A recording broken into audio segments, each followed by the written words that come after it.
بزاف ديال الناس طلبوا مني انني نعلق او نرد على الفيديو اللي تتشوفوه قدامكم. فيديو داروا واحد اليوتيوبر مغربي في القناه ديالو على القضيه ديال بني قريظه. نورمالمون انا ما تنديرش ردود على بحال هاد الفيديوهات لمجموعه من الاسباب، اهمها هو ان مول الفيديو ماشي انسان متمكن في المجال الديني، فالرد ديالي عليه غيولي بحال انا سنرد على انسان قرا شي حاجه في شي صفحه اسلاميه ولا في شي منتدى اسلامي. زيد على هذا ان موضوع بني قريظه هضرت فيه ربما عشرات الساعات الى جمعناه، فما كاين ما تزيد على ما هو معروف في المراجع الاسلاميه. لكن اللي خلاني نقرر واخا هكاك انني ندير هذا الفيديو هو الخطا اللي تيوقعوا فيه الكثير من الناس سواء مسلمين او غير مسلمين. هذا الخطا هو النقل من روايات من السير، كتب السيره، على اساس ان هاد الروايات هذه صحيحه، وتيبداو يستدلوا بها على داكشي اللي بغاو هما يوصلوا ليه. يعني كل واحد تيخرج داكشي اللي مسلكو. قبل ما نفصل في هذه القضيه بغيت نهضر بعجاله على موقف المسلم من المشاكل الاخلاقيه اللي تيواجهها في الدين ديالو، واللي من بينها مساله قتل الاسرى في الاسلام، بحال هادشي اللي طرا لبني قريظه نيت، وقبل منهم قتل بعض الاسرى ديال بدر. يعني مساله معروفه، قتل الاسرى في الاسلام. هاد المشاكل من تيتصادم معها المسلم اول مره تيلقى راسو امام 4 خيارات: اما انه يقول ما كايناش، يولي من منكري السنه، او يولي تيفسر القران بالهوى ديالو، او الخيار الثاني انه يبدا يشكك في التفاصيل باش يقلل من الحده ديال المصيبه، او يبدا يربطها بشي سياق زمكاني محدد وداكشي، او الخيار الثالث انه يلقى لها تبريرات باش تولي مزيانه ما فيها التعب، وهنا غادي يبدا يجيب الواحد العجائب، او الخيار الرابع انه يكفر يعني تكون هذه هي السبب الكفر ديالو او سبب من الاسباب. من بعد ما شفت الفيديو اللي بين يدينا تيبان لي ان صديقنا امين خدام بالخيار الثالث. صديقنا تيحاول يشيطن اليهود باش المتلقي يقدر يدوز الذبح ديالهم في الاخير بشريبه ديال الماء، يجيه ذاك العقاب الجماعي اللي طرا لهم يجيه زوين مستحق. يعني تيحمل ديك المسؤوليه الكامله فيه اليهود، هما نيت انفسهم اللي ذبحوا وتستعبدوا، هما اللي مسؤولين على هذه القضيه اللي طرات لهم. هاد الشيطانات الاخر كانت دائما انجع وسيله عند الانظمه الديكتاتوريه باش تقصي دوك الناس غير المرغوب فيهم.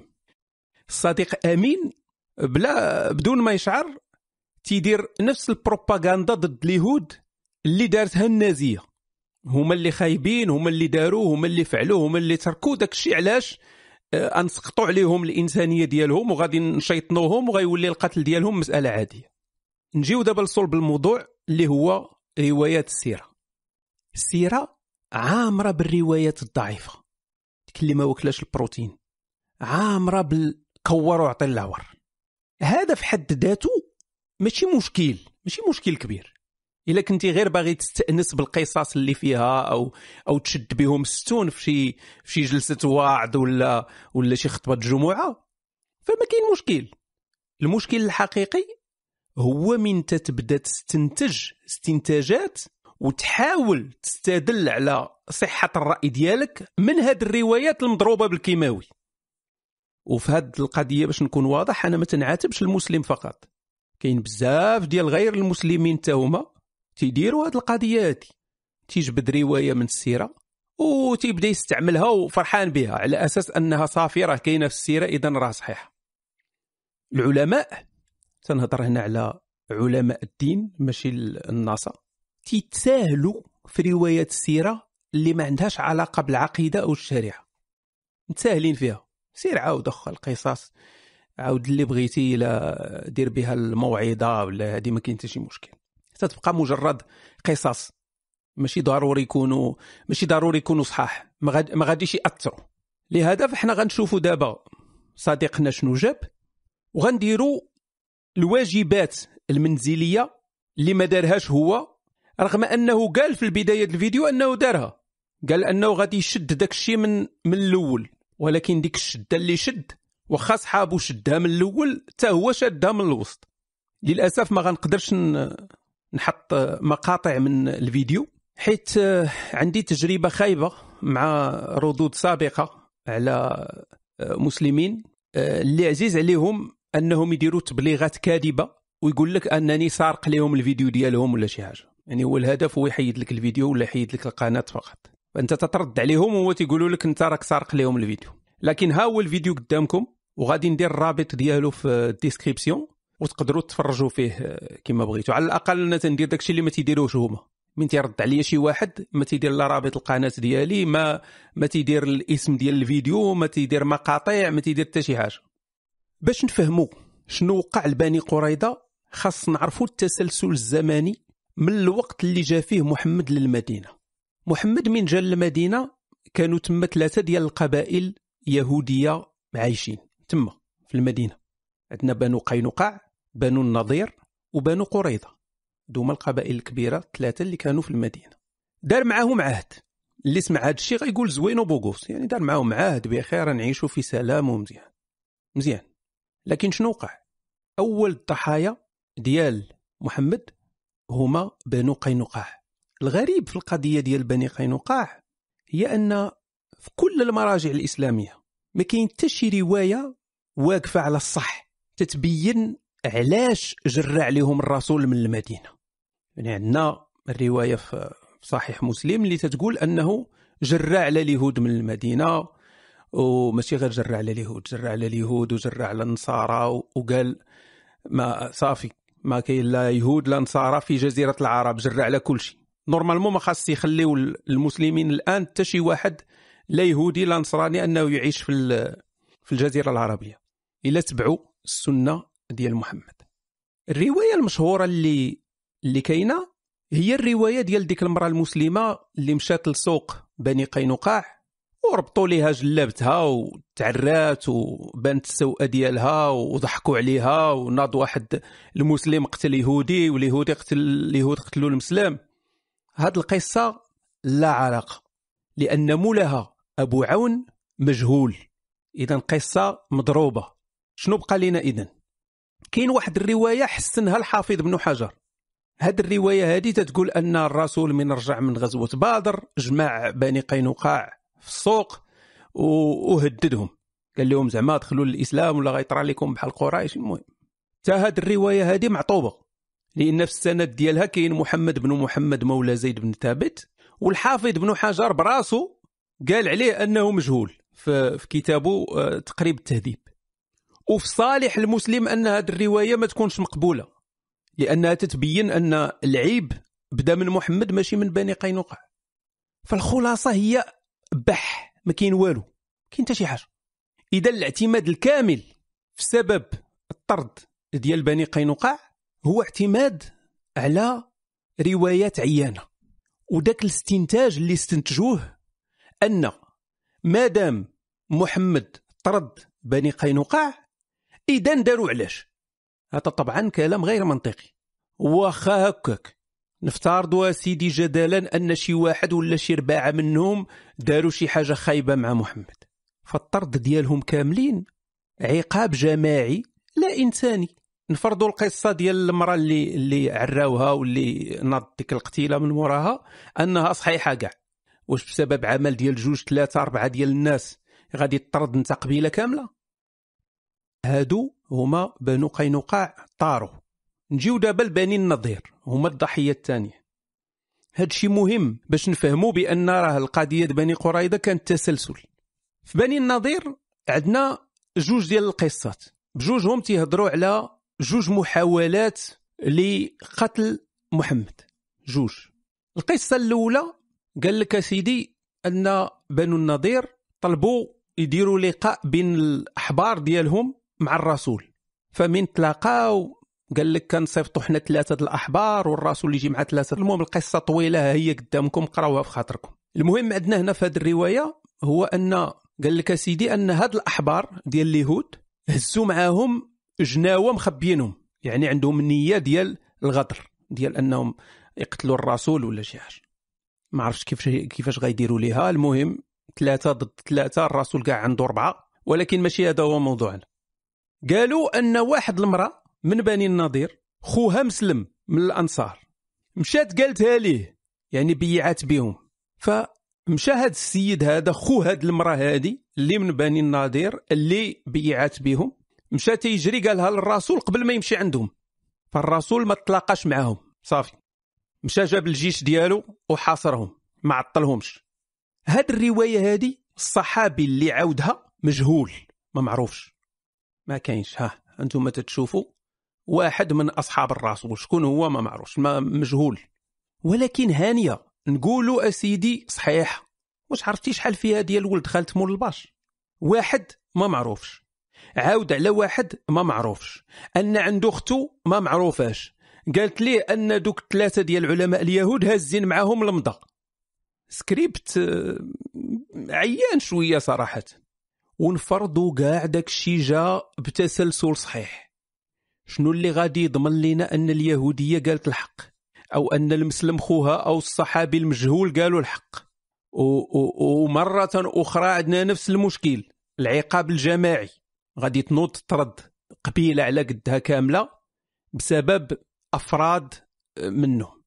القصة الثانية ديال الغدر المزعوم، قال لك الرسول مشى لبني النضير باش يطلب منهم يعاونوه في واحد الدية. الرسول متكي على واحد الصور تيتسنى شوية، جاه الوحي بأن غيلوح عليه شي واحد طاحونة ولا حجرة من الفوق، فمشى تيجري جاب الجيش ديالو وجا. هاد القصة هادي السند ديالها مهلوك، الراوي ديالها تابعي دوزيام محلوف، ولكن نقولوا هانية نقبلوها، راه ما كاين حتى شي دليل على أن هاد الشيء وقع بصح. إلا قبلنا أن أي حاجة سباها محمد في الوحي راه صحيحة، إذا ما كاين حتى شي قاعدة عقلانية للنقاش. بالنسبة لواحد المراقب من برا، محمد كان متكي على صور، شوية مشى جاب الجيش ديالو وحاصر بني النضير. علاش محمد؟ قال لي الوحي كانوا غيرميو عليا حجرة من السطح، وللمرة الألف واخا نقبلوا هاد الشيء، راه عندنا مشكلة العقاب الجماعي. كيفاش غادي تطرد قبيلة بالفعلة ديال 2 ولا 3 منها؟ وتا النتيجة ديال هاد الشيء هذا فيها إن، حيت دوك الأراضي اللي خلاوها هاد القبائل اللي طردوا شكون سكن فيها؟ سكنوا فيها دوك المهاجرين اللي جايين من مكة اللي كانوا مشاركين ديور الأنصار. لقاو الأرض دابا، خوينا لكم الأراضي دابا جيو تسكنوا. دابا من عرفنا شنو طرا لبني قينقاع وشنو طرا لبني النضير، غنجيو لبني قريظة. قبل الغزوة ديال بني قريظة كانت غزوة الخندق أو غزوة الأحزاب، كلهم أسماء ديال الغزوة. كاين روايات ضعيفة تتقول أن بني النضير هما اللي حرضوا المشركين باش يهجموا على المدينة. واخا تكون صحيحة هذه الروايات، أنا نقبلها كاع، واخا تكون صحيحة هذه الروايات هذه ما كاين حتى مشكل. فأنا تتبان لي منطقية جدا بعد التبهديلة والظلم اللي تعرضوا ليه. أي واحد غيبغي يرجع حقه ورزقه من الظالم، ما فيها والو. وقريش براسها، قريش من مشات تحارب محمد راه كاين شوية ديال المنطق تما، حيت المسلمين كانوا تيكريسيو القوافل ديال قريش. واش قريش غتبقى ديما تما خايفة على القوافل ديالها ما تيخليهمش يدوزوا؟ المهم وصلوا الأحزاب المشارف المدينة، لقاو المسلمين حفروا الخندق ما قدروش يدخلوا. هنا غنجيو لقصة الغدر اللي كل الهضره اللي تقالت فيها مبنيه على روايات مرسله. قال لك مشى حيي بن أخطب لعند بني قريظة وحرض كعب بن أسد الشاف ديال القبيلة، حرضوا على الغدر بعد تردد كبير قبل أنه يغدر. القصة كما قلنا ما وقفاش على الصح. الرواية الوحيدة اللي صحيحة وصحيحة تدير كامل الأجسام هي اللي ذكرت في الصحيحين، وهي القصة ديال أن محمد صيفط الزبير بن العوام باش يجيب ليه أخبار من بني قريظة. مشى جابها ومحمد قال ليه فداك أبي وأمي، ونشاط الزبير بن العوام ديما كان فرحان بها، ولكن تفاصيل أخرى ما كايناش. الخبر هو هذا كما تشوفوه، هذا ما كان، هذا هو الخبر. خونا أمين مشى لأن ما بيان سور ما تيفرقش ما بين الروايات وغير يقرأ من أي حاجة قراها تيقول راه صحيحه حيت مكتوبه في شي كتاب اصفر. مشى جاب قصص ديال سعد بن عباده وسعد بن معاذ، هادشي كامل روايات لا اسناد لها، كور وعطي اللور. صحيحه كما قلت لكم هي ديال الزبير بن العوام اللي تتشوفوها دابا قدام عينيكم، كاينه في مسلم وكاينه في البخاري. نفترضوا عاوتاني ان فعلا حيي مشى عند بني قريظه وكان الغدر. واش القبيله كامله غدرات؟ ها هو عاوتاني العقاب الجماعي في ابهى حلاله. واش الدراري الصغار اللي ذبحوا او مشاو للعبوديه حتى هما غدروا؟ واش الشراف اللي فيهم الزهايمر والناس اللي مرض والحماق والخدامه اللي تتصبن وتتعجن، واش هادو كلهم غدروا؟ وراه هادشي راه لا يعقل. شنو هي العقوبه اللي دارت على هاد الناس هادو؟ ما عرفتش علاش خونا امين ما دخلش في التفاصيل ديالها، واش جاتو ديك الروايات شويه تتقلق ولا شي حاجه، فقال غير القتل وصافي وما كملش. يعني حتى القتل ربما ما ذكرهاش بزاف. العقوبه كما تتشوفوا في الروايه الصحيحه هو انه يتذبح كل ذكر ناض ليه الزغب. كلنا عارفين فوقاش تينوض تقريبا، ياك 12 13 14، يعني تم ذبح اطفال. وبالنسبه للإناث والبراهش دوك اللي مازال ما ناضش ليهم الزغب، تم التقسيم ديالهم على المسلمين عبيد، سلعه، بهايم. طبعا هذا الخبر صادم. لو توقع حادثه مماثله اليوم، مثلا داعش، نفرضوا مثلا داعش دارت بحال هكا، غينوضوا المسلمين يقول لك هذا الشيء ما عندوش علاقه بالاسلام، لا يمثل الاسلام. لكن لانه وقع من طرف محمد والصحابه، فغيختاروا بحال خونا في الفيديو، غادي يختاروا انهم يشيطنوا اليهود باش تولي المذبحه حاجه منطقيه وما فيها حتى شي مشكل. لا، راه فيها مشكل، ومشكل كبير. باش تعرف الانحياز اللي عند المؤمن هو ان لو ما كانش هذه القضيه في الدين ديالك يا صديقي المسلم، كنتي غتكون ضدها 100%. كون كانت في دين اخر كون راك تنتقدها دابا بنفس الطريقه اللي تندير انا. رجعوا دابا الاحداث عاوتاني شنو وقع. جبريل ديما حاضر ناظر، نزل حتى هو جاي تينفض الغبار، كان حتى هو عاصر معاهم في الخندق تيحفر. قال لمحمد يلا نباليو ببني قريظه. عرفتي شحال سهله يكون عندك شي سلطه غير مرئيه، اللي سولك تقول ليه هذاك الشيء من عند هذاك اللي الفوق، صافي سدات. مادام راه تنهضر انا مع واحد الكائنات غير مرئيه تقول لي شنو خصني ندير. قال لي راه واحد يلوح عليا حجره، قال لي سيروا تقتلوا بني قريظه. فمشاو حاصروهم مده طويله. فمن بعد بني قريظه ما عندهمش حل، استسلموا وتحكم عليهم بالحكم اللي قلنا، هو ان يتقتل كل من انبت، والعيالات والإناث والدراري الصغار وهذه يتفرقوا غنيمه للمسلمين. نجيو الجانب من الاخطاء وهي كثيره اللي ختم بها خونا الفيديو. اول حاجه حكم سعد بن معاذ، راه ماشي اليهود اللي اختاروه، هما نزلوا على حكم محمد، وهو اللي عرض عليهم سعد بن معاذ. هذا الاختيار ديال محمد ما فيه حتى شي حاجه ذكيه او رحيمه. كل ما في الامر هو ان سعد كان الزعيم ديال الاوس، والاوس كانوا متحالفين مع بني قريظه في القديم. فإلى الزعيم ديال الاوس حكم على بني قريظه بالقتل، فالاوس غيتقبلوا الامر، ماشي بحال الا جات من محمد، على الاقل غتبقى حزازات. السبب الاخر هو ان سعد كان ديجا مضروب ضربه خايبه، كانت تضرب في دراعه وعارف راسو غيموت. يعني الحكم ديالو غيكون موافق لداك الشيء اللي بغى محمد، وبالفعل داك الشيء اللي وقع. قال ليه مين حكم سعد بن معاذ؟ قال ليه راك حكمتي بحكم الله، يعني داك الشيء اللي بغى الله هو اللي وقع. بعباره اخرى داك الشيء اللي بغى محمد هو اللي وقع. نجيو للكلمه اللي تتعاود بحال الكاسيطه، وهي الخيانه العظمى. كل شيء الخيانه العظمى، غير تتكون شي حاجه شي مصيبه الخيانه العظمى. خاصنا بعدا نسدوا عقلنا ونقولوا ان كل فرد في القبيله دار الخيانه العظمى، هذه وخيره ما يمكنش تقبلها منطقيا، ولكن غنقولوا اوكي نسدوا عقلنا ونتقبلوها. نجيو دابا نشوفوا العقوبه ديال الخيانه العظمى. خونا من جاي يهضر على الخيانه العظمى دغيا عاق بان غيتصيد، لان قال الا قلت الخيانه العظمى العقوبه ديالها هي الموت، غنشوف راه الناس لا راه ماشي هذه العقوبه ديالها القوانين. فقال لك اعطيني دوله وحده في التاريخ ما عاقبات شي واحد حنا تنهضروا حنا دابا على اله اللي من المفروض انه يعطينا احسن ما كاين، هو تيقول لك شوف لي دوله الموزمبيق واش دارت الخيانه العظمى في 1202. منطق ما كاينش كاع.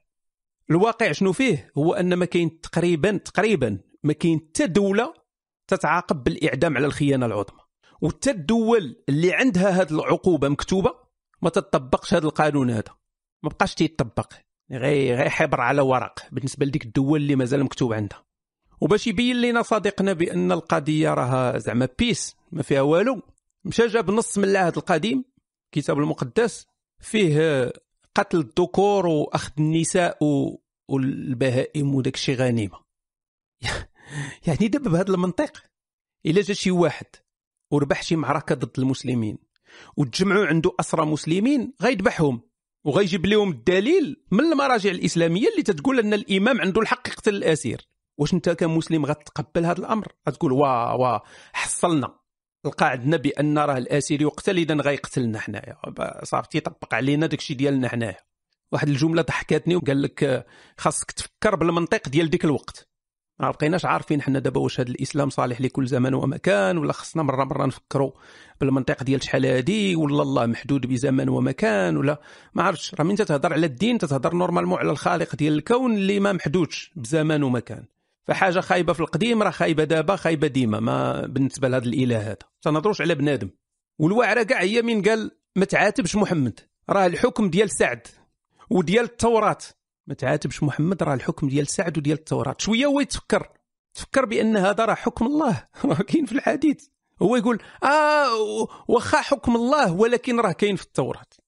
ولكن المهزله الحقيقيه هي اخر حاجه تقريبا قال، واللي هي كلام انا متاكد ما فكرش فيه مزيان. عندما وجه كلامه للملاحده، ديما خص يدخلونا حنا، ما عرفتش علاش دائما ندخل واحد ملحد حنا ما بيناتكم. قال لك علاش حنا تنهضروا على بني قريظه تنهضروش على بورما؟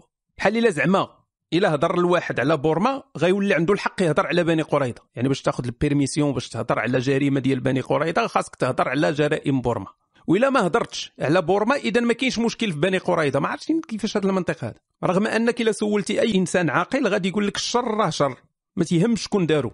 كيف ما القتل ديال بني قريظه خايب، راه القتل ديال المسلمي بورما حتى هو خايب، حتى واحد ما قال زوين. ما عرفتش انا، ما شفتش انا شي ملاحده هازين الرايات وفرحانين بالجرائم ضد المسلمين في العالم. ما انا ما تعرف حتى واحد. ولكن راه كاين واحد الفارق خطير اللي هو ان المذبحه ديال بني قريظه ما جاتش بقرار ديال ناس بحالي وبحالك، راه جات بقرار من كائن ميتافيزيقي تتعتبرون انت هو احسن ما كاين، يعني هو القمه ديال احسن حاجه ممكنه اخلاقيا. قبل ما نختم بغيت نشجع اي واحد انه يتاكد من المصادر كامله اللي حطيت. اللي لقى شي حاجه ماشي هي هذيك يتفضل يوصلها ليا وغنكون سعيد بالاطلاع عليها، واذا كان شي خطا مستعد انني نصحه.